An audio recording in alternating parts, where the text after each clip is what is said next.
Hey, everybody, welcome back to the Words of Life Daily Bible Reading. I am a little under the weather, so please forgive me if I sound a little different today. Today's reading is for day 331, 2 Chronicles 17 and 18. Let's dive right in. The book of 2 Chronicles, chapter 17. Jehoshaphat his son reigned in his place and strengthened himself against Israel. He placed forces in all the fortified cities of Judah and set garrisons in the land of Judah and in the cities of Ephraim that Asa his father had captured.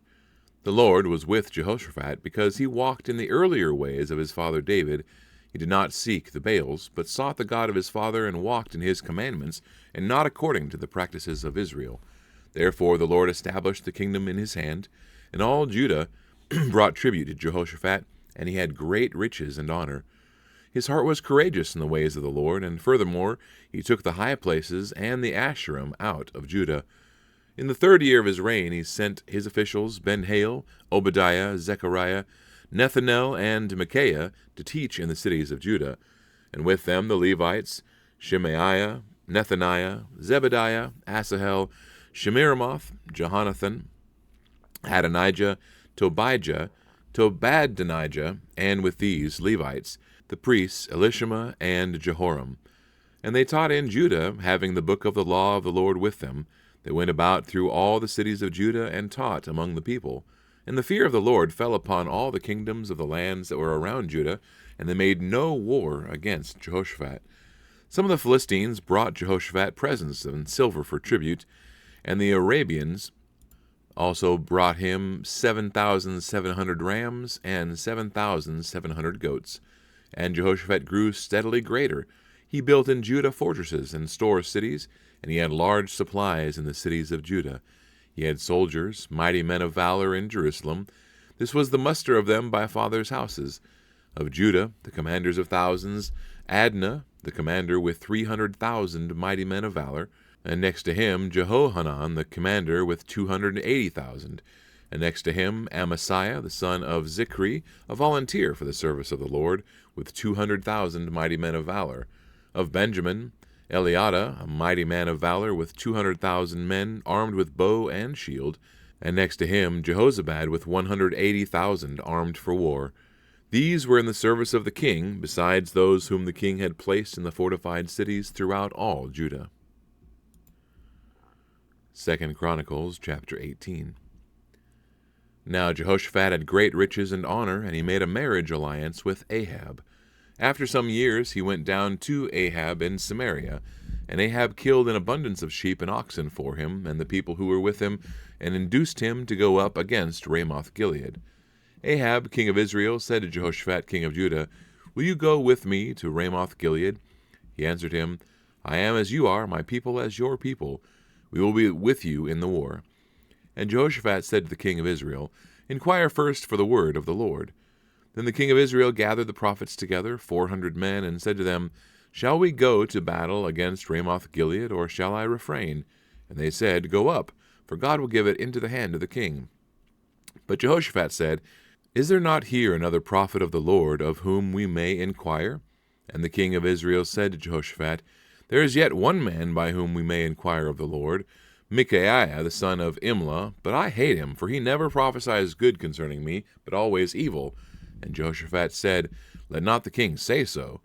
Then the king of Israel summoned an officer and said, "Bring quickly Micaiah the son of Imlah." Now the king of Israel and Jehoshaphat the king of Judah were sitting on their thrones arrayed in their robes, and they were sitting at the threshing floor at the entrance of the gate of Samaria, and all the prophets were prophesying before them. And Zedekiah the son of Chenaanah made for himself horns of iron, and said, "Thus says the Lord, with these you shall push the Syrians until they are destroyed." And all the prophets prophesied so, and said, "Go up to Ramoth-Gilead and triumph.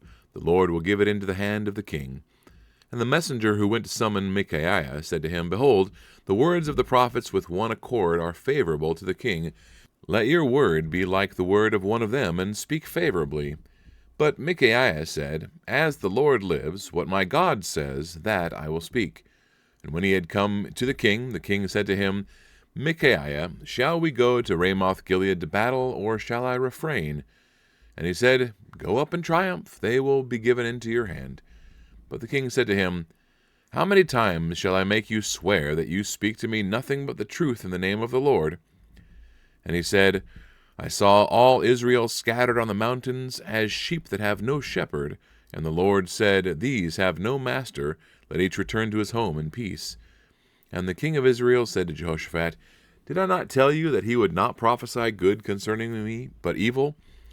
And Micaiah said, Therefore hear the word of the Lord. I saw the Lord sitting on his throne, and all the host of heaven standing on his right hand and on his left. And the Lord said, Who will entice Ahab the king of Israel, that he may go up and fall at Ramoth-Gilead?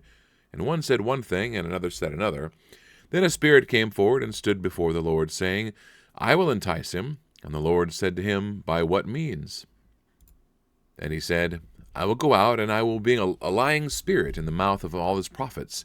And he said, You are to entice him, and you shall succeed. Go out and do so. Now therefore, behold, the Lord has put a lying spirit in the mouth of these your prophets. The Lord has declared disaster concerning you. Then Zedekiah the son of Chenaanah came near and struck Micaiah on the cheek, and said, Which way did the Spirit of the Lord go from me to speak to you? And Micaiah said, Behold, you shall see on that day when you go into an inner chamber to hide yourself.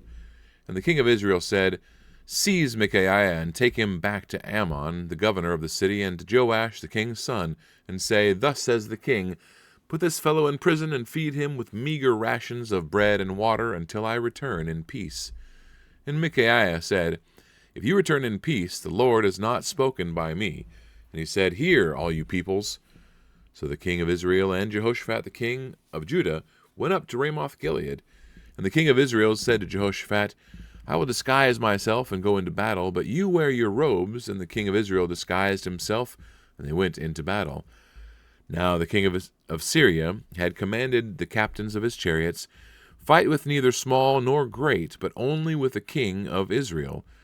As soon as the captains of the chariots saw Jehoshaphat, they said, It is the king of Israel. So they turned to fight against him, and Jehoshaphat cried out, and the Lord helped him. God drew them away from him. For as soon as the captains of the chariots saw that it was not the king of Israel, they turned back from pursuing him. But a certain man drew his bow at random and struck the king of Israel between the scale armor and the breastplate.